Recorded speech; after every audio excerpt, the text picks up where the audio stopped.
A campfire story. For a number of years I was a camp counselor at an overnight camp in the Muskokas. I loved it more than any job I've ever had, despite the non-existent pay, annoying campers, long days and short nights, crappy food, etc.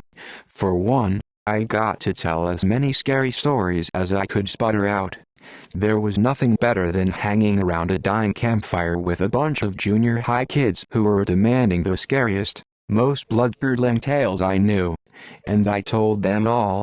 The babysitter and the eerie clown statue, the driver and the creepy gas attendant, the woman and her licking dog. I saved my best stories for the overnight trips we made in Algonquin Park. For non-Canadians, it's a massive park in the middle of Ontario, spanning nearly 8,000 square kilometers, when days would be spent canoeing on pristine lakes and nights would be spent around the fire, singing and making s'mores and being as rowdy as the only people within miles could be. Once the kids had quieted down, I told them stories of a stalker in the woods with a face so horrifying it paralyzed all of its victims in fear, or the group of campers who decided to spend a night across the lake from an abandoned, or was it? Insane asylum. On this particular night, I'd finish up the tales, once again insisting that they were entirely true, and sent the campers to their tents. It had been an exhausting day, and none of the 6 kids were in any mood to stay up later. My fellow counselor had also decided to pack it in, leaving just me on a fallen log next to the dying fire. I took a deep breath of the cool, fresh pine-scented air and looked out at the lake. The partial moon reflected off the glassy water, and on the other side I could see towering cliffs, going up several hundred feet. I considered whether we could canoe over, climb up a few dozen feet, and do some cliff jumping. I grinned. The camp director would have my head if we did that. If he found out. Movement at the very top of the cliffs caught my eye. There was a small light bobbing along the peak. At first I thought it was a star, but it was larger and gave off a golden glow. It slowly moved back and forth in a small arc. As I sat up and watched it, another appeared next to it, bobbing along the top of the cliff. Then another. And another. And a few more. My stomach dropped into my feet. I grabbed my bag and pulled my digital camera out, then focused it on the little glowing orbs and used the zoom function. I counted them. And then I counted again. Oh shit. In a flash I was up and running to the tents. Hey guys. Wake up. We gotta go. There was movement in the tents, and then I had 7 confused heads looking out at me. My co-counselor wore a mixture of concern and pure anger. I hate to do this, I continued, but the clouds are looking really threatening. There's a big rainstorm coming in. If we get caught in it, it's going to ruin our trip. Seriously? Laura, my co-counselor, asked. We're in the middle of the woods. Where would we go? I pulled a map and flashlight out of my bag. There's a ranger's station a few kilometers south of us. I traced the path with my finger. Thank God. We can make it there in a few hours. The campers groaned. Can't we just go in the morning? No. I shouted, my voice echoing across the lake. I lowered it. Come on, let's get packed up and go. I'll tell you a story along the way. I smiled, though I could feel my lips quivering. It's my best one. That seemed to get them going, and within 10 minutes the tents were packed up and we'd begun our trek into the deep woods, with small flashlights our only guide. When I was confident we were moving at a steady pace, I allowed myself to relax and began to tell my favorite campfire story. Centuries before the European settlers made their way into the country, it was inhabited by the First Nations people. They had made the trip from across Western Canada, following the migration patterns of large animals such as buffalo and bison. Eventually they reached Ontario, at which point they split off into smaller groups of travelers, each searching for a section of land to call their own. Legend has it that one group, consisting of about 20 men, women and children, had ventured through this very area in search of a place to call home. Though it wasn't even the end of October, the weather had made it turn for the worse, and as the group journeyed around the lake, a fierce blizzard hit. Within an hour, the group found themselves in blinding snow and below zero temperatures. The clothes they had on them were made for the fall, not this sort of weather, and there weren't any Canada Goose jackets around back then. But they pressed on.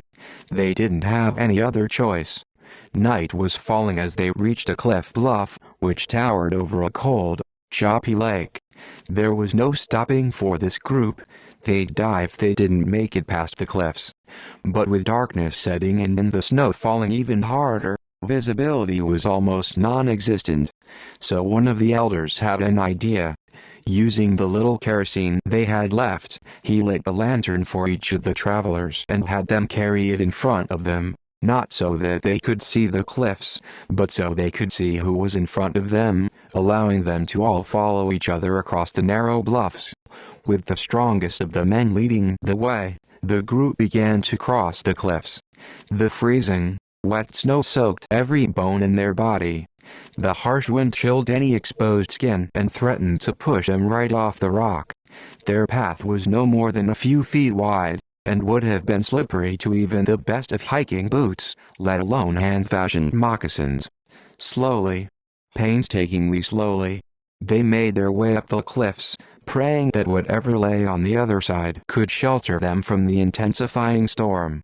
They were about halfway up, hundreds of feet above the lake, though it was well out of their vision. In fact, all they could see in this blinding storm was the lantern in front of them, acting as a beacon to guide their steps. If the light moved up, they moved up. If it went down, they moved down. Each of the travelers was almost in a trance, caring about nothing but the glowing orb a few feet away. For the leader, though, there was no such luxury. He moved forward blindly, feeling along the cliff with his free arm, though his skin was so numb he could barely feel anything.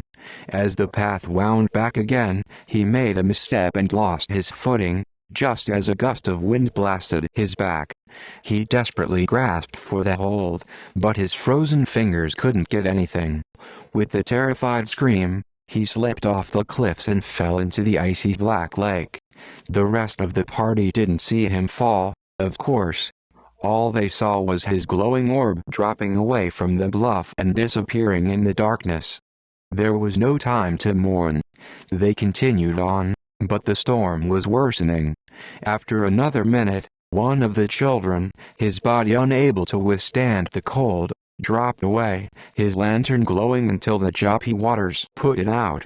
Another, having seen this, lost his balance and fell. This pattern went on until there were just 5 people left, fumbling along in the darkness, following the light in front. As hard as they tried, the cliffs were unforgiving. The remaining men fell down to 4. Then 3. And 2. And then there was just one left, who legend says cursed the earth as his legs slipped and he plunged hundreds of feet down, his lantern the last one to be extinguished. Of the 20 members who tried to overcome the cliffs, I finished, not one of them survived.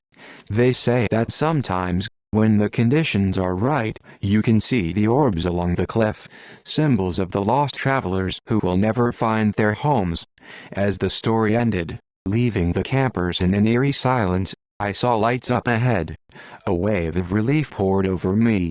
We picked up the pace and found the ranger station bursting with activity, with the half-dozen people running around, loading up trucks and shouting into radios. The wind was beginning to really pick up, and I heard thunder in the distance. "Hey, you kids!" A large, burly man with a full beard and mustache ran up to us. "Get in the trucks. We don't have much time." Laura and I led the kids to one of the pickup trucks. "What's going on?" I asked the man. "Didn't you hear? Another gust of wind. Huge storm systems heading right for us. Already been tornadoes touched down. We're getting everyone out of here. Let's go." We all climbed into the truck's bed. I collapsed down, feeling like I'd just been punched in the gut. The ranger climbed into the front and we took off down a makeshift road. My head was spinning. It wasn't possible. How? Laura slid next to me, keeping her voice low. How did you know we had to get out of there? I looked over at her. My face felt empty of any blood. I saw the lights. What? No. No. She gasped, then caught herself. How many? I took a deep breath. 8. She looked around at all the campers, who were now lying against each other, asleep despite the bumpy road. That's all of us. My God, I nodded and leaned against her. Laura had heard the traveler's story before, and she knew that I'd left out a key bit of information. The lights were real, but they were never random. If they were shining, bobbing back and forth, swinging in a small arc, it was because they had a message. A warning. One light would shine, for each person who was about to die.